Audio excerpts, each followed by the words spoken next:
इटावा की घटना को लेकर आप कैसे देखते हैं? मैं यही देखना चाहती हूँ कि ये वर्चस्ववादी जो लोग हैं ये कहीं ना कहीं हमारे जनता को, हमारे कथावाचक को बताइए, उन लोग का पाप का घड़ा भर गया है। अब कथावाचकों पे भी ये लोग अत्याचार करना अब इन लोगों का चालू हो गया है। तो कंस का जब घमंड हुआ था तो चकनाचूर हुआ था, तो ये लोग भी एक कंस के रूप में आए हैं और वो हमारे अखिलेश यादव जी अंत करेंगे इन लोगों का। जी, इटावा में जो घटना हो रही है, मतलब इतना साल देश को आज़ादी हो चुका है और आज भी हम कहते हैं जिस देश में गंगा बहती है वहाँ से आए हैं। इटावा घटना के बाद हम क्या कह पाएंगे? अब ये सबसे नीचता जो घटना है ये सरकार ने किया है और ये नहीं चाहती, ये लोग चाहती कि सिर्फ हम लोग कथा सुनाएं और ये लोग सुने। अब बताइए कि हम कथा जब सुन सकते हैं तो याद करके हम लोग भी कह सकते हैं आप लोग सुनो, क्यों फट रहा है आप लोगों का। अब आप लोगों को भी सुनने का समय आ गया है, क्योंकि अधिकार की बात यहाँ पे आप लोग बैठे बैठे खाली पैसा वसूली करोगे जनता से, दान लोगे और अपना खाओगे और वही जनता याद करके कथा कहने लगी तो फटने लगी।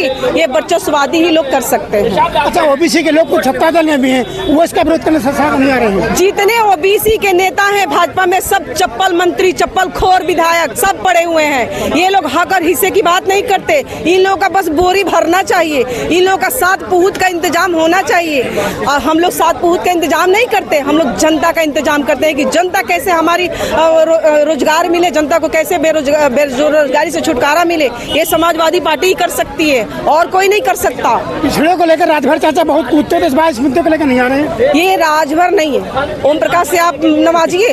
ओम प्रकाश जो है ये चप्पल, मेरा सीमा का चप्पल जूता मंत्री है। ये कभी समाज के उत्थान की बात नहीं किया, अपने 8 पूत का इंतजाम किया। अब बताइए जो नेता अपना माई के कसम खा ले, अपने बाप का कसम खा ले, जब वो असली बापे के औलाद नहीं है आप उसकी बात करते हैं। आप लगता ही नहीं हो किस बाप का औलाद है। 17 बाप है उसके, उसमें से कौन असली बाप है उसको खुद नहीं पता। बड़ा सवाल है, बहुत बड़ी सवाल नहीं, ये ही सच है। वो जिस वक्त इसने कहा था कि असल माई के अगर बेटा हम रहब तो भाजपा में जाई, वो तो दोगला बाप का बेटा हो गया, तभी तो भाजपा में गया। उसको जनता की लड़ाई लड़नी चाहिए। राजभरों का मूड़ी दिखा के हमने 8 पूत का इंतजाम कर लिया। चप्पल खोर नेता, वैसे नेता की बात करते हैं आप। अब जाए जबान कट गई उसकी भाजपा में, भाजपा ने उसका जबान काट लिया है। और देखिए सीमा राजभर के वोट, ये चैलेंज करती हूँ ओम प्रकाश बिहार को, मेरे एक भी सवाल का जवाब दे दे। वो ओम प्रकाश राजभर नहीं है, वो बिहार है। सीमा राजभर बागी चैलेंज करती है उससे कि कह दे डिबेट पे आके, असल बाप का अगर औलाद है ओम प्रकाश बिहार तो डिबेट पे आके बैठ जाए और हमारे सभी सवालों का जवाब दे दे। और रह गई बात, ये जो जनता को लॉलीपॉप थमा के जो गया ना सत्ता में, बोला था कि दारू बंद कराएंगे, महिलाओं से बस्तियों में जाके प्रचार किया कि दारू बंद कराएंगे, 1 से 20 तक शिक्षा फ्री करेंगे, कुछ नहीं किया।